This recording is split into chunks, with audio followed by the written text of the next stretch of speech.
जय हिंद बच्चों। तो आज जो है ना चैप्टर 3 हिस्ट्री का जो है ना इम्पोर्टेंट क्वेश्चन का तीसरा सीरीज़ जो है ना शुरू होने वाली है। ठीक, तो इसमें जो है ना चैप्टर 3 के हिस्ट्री जितने भी है, जितने भी इम्पोर्टेंट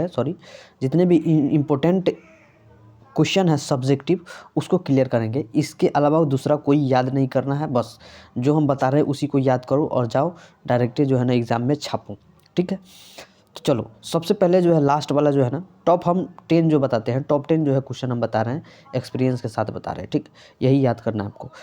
9वां नंबर क्वेश्चन क्या कर रहा है, 9 से 1 तक चलेंगे हम लोग। 9 नंबर क्वेश्चन कर रहा है हिन चीन में हो चिन मी के संबंध में संक्षिप्त जानकारी दीजिए। तो ये 2 नंबर से ही पूछेगा। हो चिन मी के जो है ना संक्षिप्त माने छोटा। तो देखो हो चिन मी जो है ना वर्तमान वियतनाम के जनक थे। कहने का मतलब वर्तमान वियतनाम के क्या थे, जनक थे। उनका जो है ना दूसरा नाम क्या है, न्युगन आई कोक भी था। न्युगन वाई कोक भी था। बात समझ रहे हो ना। चलो आगे देखते हैं। आगे क्वेश्चन कर रहा है रासायनिक हथियार नापाम और ऑरेंज का और वर्णन कीजिए। देखो नापाम जो था ना, नापाम एक प्रकार के कार्बनिक यौगिक था। बात समझ रहे हो, कार्बनिक यौगिक था। यह जो है ना जैसे जो है क्या बोलते हैं, स्किन पे हम लोग का जो है ना पड़ता था, वो चिपक जाता था और उससे जो है ना विषैला गैस का जो है ना निष्कासन करता था। बात समझ में रहा। एजेंट ऑरेंज एक प्रकार का जहर था, जो पत्तियों पर अगर छिड़क दिया जाए, फेंक दिया जाए, तो उस पे जो है ना क्या होता था, वो झुलस जाता था पूरी तरह से। क्या होता था, झुलस जाता था। ये जो है खासकर जो है ना गोरिल्ला युद्ध में जो है ना प्रयोग किया जाता। अमेरिका और वियतनाम के बीच जो युद्ध होता था ना, गोरिल्ला युद्ध मतलब छुप छुप के जो है ना जंगल में छुप छुप के युद्ध होता था। कभी में जंगल में छुप छुप के युद्ध होता था, उसका जो है ना युद्ध एजेंट ऑरेंज के जो है ना जहर का प्रयोग करके पूरा जो है जंगल को सुखा दिया जाता था ताकि छुपे ना। ठीक, चलो ये हो गया। आगे देखो अमेरिका हिन चीन में कैसे पहुंचा।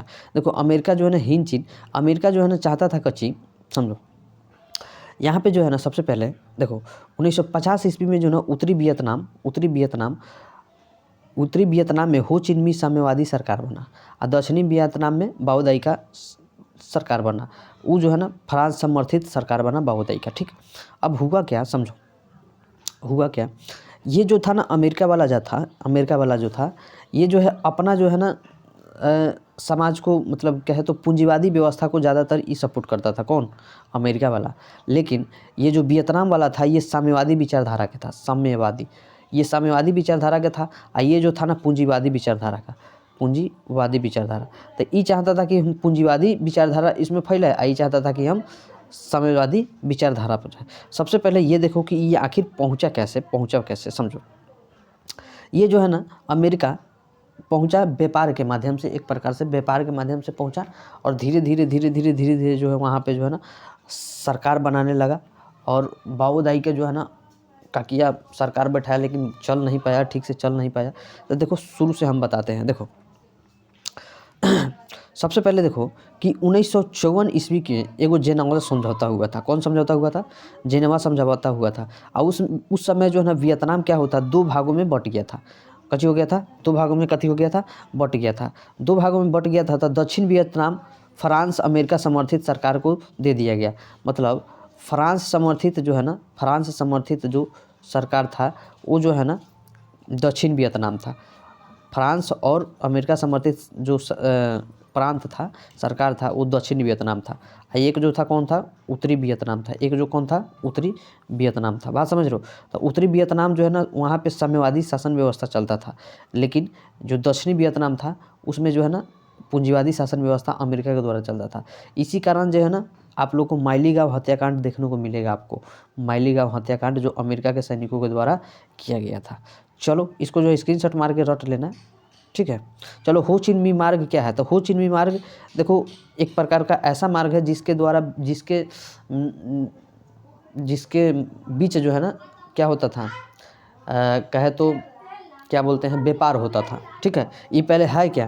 तो देखो हो चिन मार्ग जो है ना हनोई से चलते हुए लाओस कंबोडिया के सीमा क्षेत्र से गुजरता है, जो दक्षिणी वियतनाम तक जाता है। कहाँ तक जाता है, दक्षिणी वियतनाम तक जाता है। इसमें जो है ना सैकड़ों जो है कच्ची पक्की सड़कें वियतनाम से जुड़ी हुई है। बात समझ रहे हो ना। हाँ, चलो आगे देखते हैं। 5 नंबर क्वेश्चन कर रहा है हिंद चीन में फ्रांसीसी का प्रसार कैसे हुआ।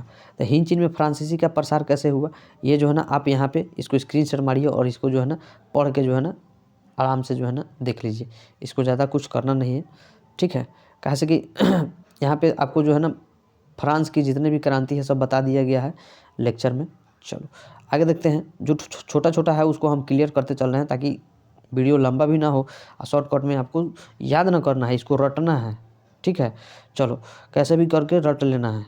चलो हिंद चीन का अर्थ क्या है, तो देखो हिंद चीन का अर्थ है कि हिंद चीन में लाहौस, कंबोडिया और वियतनाम ये तीनों जो है ना आता है। लाओस, कंबोडिया और वियतनाम ये तीनों जो है क्या आता है, इसके अंतर्गत आता है। इसका अर्थ क्या है ये समझो। देखो हिंद प्लस चीन, हिंद प्लस चीन मतलब हिंद चीन, वैसा एक स्थान जहाँ पे किसी समय में भारत का भी वहाँ पे प्रभाव था और उस पर चीन का भी प्रभाव था। भारत का चीन का प्रभाव होने के कारण वहाँ का जो स्थान को क्या नाम दिया गया, हिंद चीन नाम दिया गया। हिंद चीन जो है ना 2.8 लाख वर्ग किलोमीटर का एक प्रायद्वीपीय क्षेत्र है, बात समझ रहे हो, जिसमें जो है ना वियतनाम, लाओस और कंबोडिया आता है। बात समझ में आ रहा है। चलो एक तरफा अनुबंध व्यवस्था क्या है, एक तरफा अनुबंध व्यवस्था एक बंधुआ मजदूरी था, क्या था, बंधुआ मजदूरी था। जैसे अगर एथिक से देखा जाए बिहार से, तो उत्तर से जो है ना सबसे ज़्यादा जाता था, उत्तर बिहार से जो है ना सबसे ज़्यादा मजदूर जो है पलायन होता था, बंधुआ मजदूर। तो देखो इसमें होता क्या था समझो। इसमें जो है ना बागानों में, रबर के बागानों और खेतों में क्या होता था, मजदूरों को एक तरफा अनुबंध व्यवस्था पर काम में लिया जाता था। बात समझ रहे हो। इसमें शुरू से देखते हैं, एक तरफा अनुबंध व्यवस्था एक तरह की बंधुआ मजदूरी थी। इसके मजदूरों को अधिक अधिकार प्राप्त नहीं था, जबकि मालिकों को असीमित अधिकार प्राप्त था। बात समझ रहे हो, ऐसा मजदूरी था। हुआ आंदोलन क्या था, तो ये जो है धार्मिक एक आंदोलन है, कच्ची है, ये जो है ना एक धार्मिक क्रांतिकारी आंदोलन था, ठीक है। हुआ आंदोलन ये जो है जिनेवा के समझौता के बाद दक्षिण वियतनाम में गृह कलह के कारण जो है ये धार्मिक वर्ग के हुआ द्वारा चलाया जा रहा आंदोलन था, जिसकी मुख्य भूमिका क्या थी, जिसकी मुख्य भूमिका जो है ना क्या थी, धार्मिक को जो है ना धार्मिक वर्ग को बढ़ावा देना, ठीक है। हुआ आंदोलन ने काफ़ी आक्रमण हो जाने के कारण न्यू दिन दियम ने बड़ी क्रूरतापूर्वक जो है इसे दबाया था, ठीक। चलो आगे देखते हैं। बाओदाई कहाँ था, बाओदाई जो है अन्नाम का एक जो है ना राजा था, जो 1945 ईस्वी में गणराज्य बनाने के कारण 25 अगस्त 1945 को वह राज सिंहासन छोड़ लंदन भाग गया था। कौन, बाओदाई। बात समझ रहे हो, ये जो है ना अमेरिका के द्वारा जो है बनाया गया था ज़बरदस्ती से, बॉइट, ठीक है। आगे देखो जिनेवा समझौता के बाद बाओदाई फ्रांस में ही रहता था। जिनेवा जब समझौता हो गया तो ये जो है ना फ्रांस में ही रहता था, ठीक। चलो तो ये जो है इम्पोर्टेंट क्वेश्चन है, आप लोग इसको स्क्रीनशॉट मारना चाहो तो मार सकते हो। स्क्रीनशॉट मार के जो है ना आप लोग इसको याद कर लीजिए, ठीक है। बात समझ रहे हो, और याद कर लो ऐसी यही आएगा, बात समझ रहे हो ना। हाँ 90% चांस है कि यही आने वाला है, चैप्टर बाई चैप्टर में हम दे रहे हैं ना, ठीक। चलो मिलते हैं फिर अगला जो है चौथा चैप्टर यूरोप में भारत में राष्ट्रवाद को लेकर, ठीक है। चलो जय हिंद।